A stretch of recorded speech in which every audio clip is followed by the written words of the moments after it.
What's up, y'all? Today I'm going to be showing you how to make this future Riddim bass generator thing that I made using Fruity Granulizer. It sounds like this. And every time you play it, it's going to play different little sounds. As you can hear. No two sounds alike, so you basically have to like render a bunch of audio from this and then just pick out the pieces you want to use, or like use it as a starting point for a track. But the way that I made this was by putting a bunch of effects, as you can see here, it's like 13 different effects, onto a Fruity Granulizer, and then did a couple of steps. So the first thing, as you can see here, is I took the Fruity Granulizer and I automated the attack, the hold, the gain spacing, or the grain spacing, and the wave spacing. And then the other thing that's important is turn your random knob all the way up. And then these are my 4 automation lanes, and I'll just play this really quick without these effects on it, so you'll see it's just playing little slices of the sound here while automating those 4 knobs. And so what I'm feeding into that, what I have as my sample there, is actually one of my Dariacore instrumentals. It is Nothing, Nowhere, Never at All.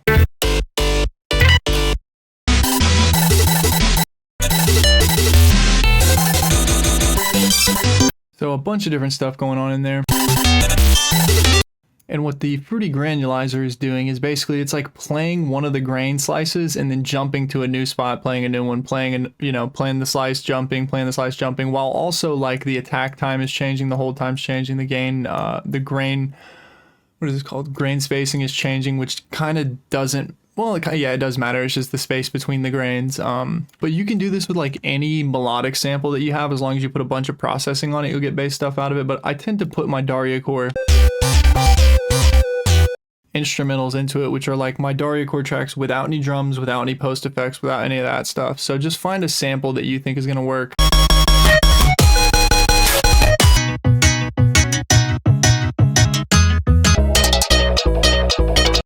Find a sample that you think is going to work.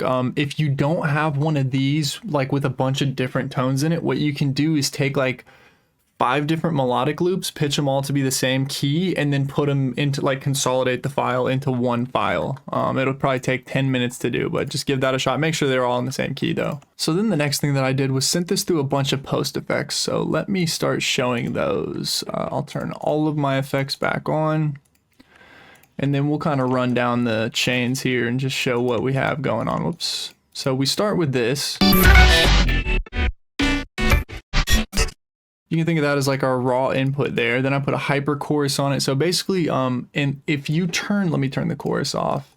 If you turn this pan knob, you're going to get a bunch of chorusy, or not chorusy, but a bunch of like width effects stuff. But just listen to how like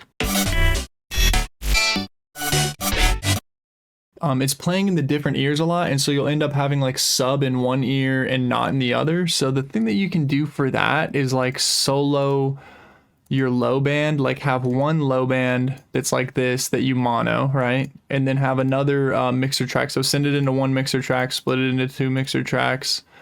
Low band is going to be mono, and then flip the high band to be stereo. That way you're kind of having the best of both worlds. I don't recommend doing that though. I used to do that a lot, or used to use the pan knob. Nowadays I just find it easier to turn the pan knob down. So then I'm sending it through a hyper chorus to give it some more width.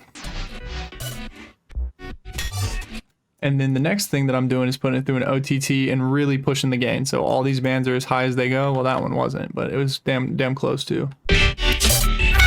And then I like to turn the time all the way up, like to 1000%. So it's like a slower compression, which gives you like better spacing between the grains. That's kind of just slamming them all into one loudness. You hear that's kind of preserving the dynamic range a little bit more.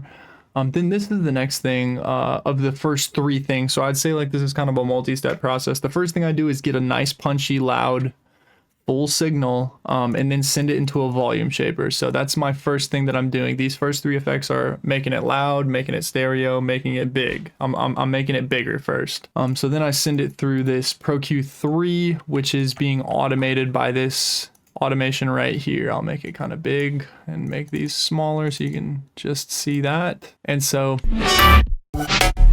this is a technique that I use a lot of the times where I'm just taking a bandpass filter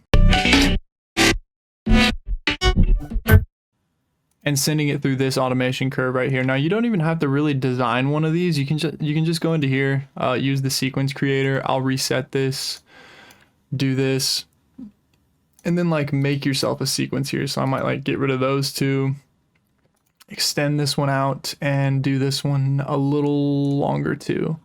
And then like randomize this a little bit, randomize the decay a little bit, randomize the sustain a couple times till I get something I like. That's actually probably decent right there. So we'll accept that and just see if it sounds okay. It sounds to me like I like my original thing better because it's just kind of pulling little whumps down. So like whump, whump, whump, whump, which is kind of useful to have like a thing that goes from high frequency into low frequency. Because then your sub is like sitting at the bottom instead of like your sub leaving the element, it's going into the element. So hopefully that makes a little sense. You can do whatever you want though. You're going to get cool results if you do anything right here.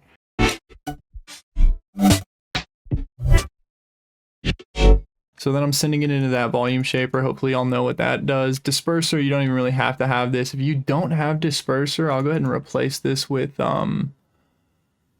destructor, because most people have disperser, but some people don't. So I'll send this into poor man's disperser, which is the all pass filter of this.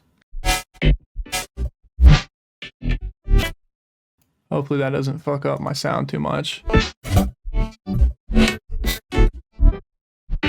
It sounds like it should work. So then the next thing I'm sending it into is a Saturn. So this is just tape distortion. And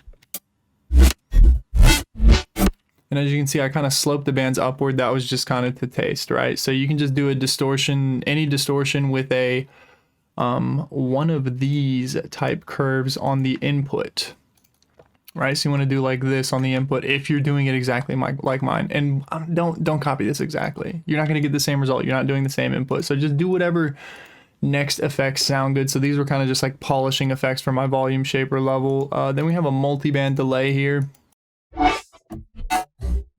And this is kind of the next little workhorse of this trick. And basically what I did was take the wavetabilizer preset, which looks like this, right? That's the morph tables on this.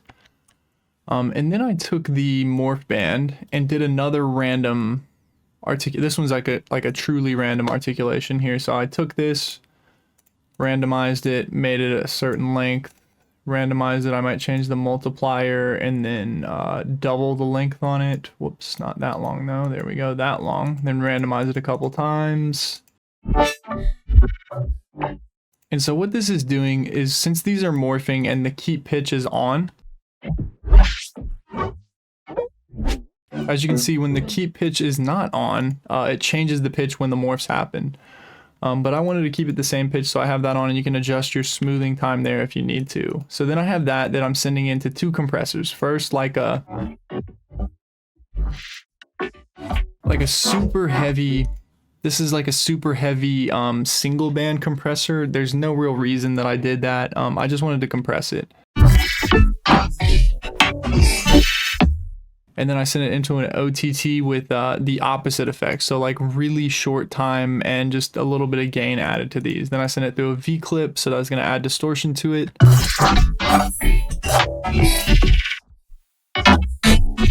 And I think my multiband delay here, I probably had less feedback on it. Maybe less mix.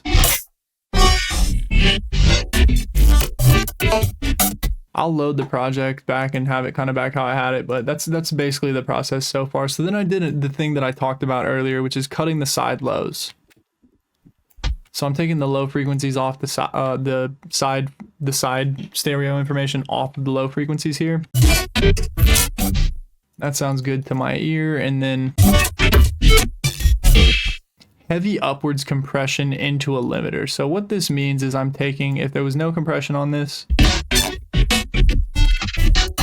that sounds decent already, but if I just pull a compressor down and then do the band backwards, so forward or down would be like this. And you could do that, but instead I just pulled it back.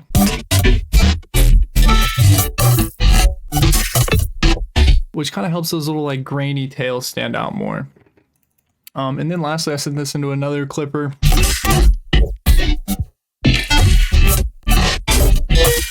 and ended up with that. And so that's going to do it for this one, y'all. Hopefully you got enough to make your own version of this out of this tutorial. So thank you for watching, and I'll see you in the next one. And I'll probably be making some bass samples for the Patreon using this thing. So if you're getting this month's Patreon sample pack thing, a lot of this is going to be in it, y'all. So thank you for watching. See you later.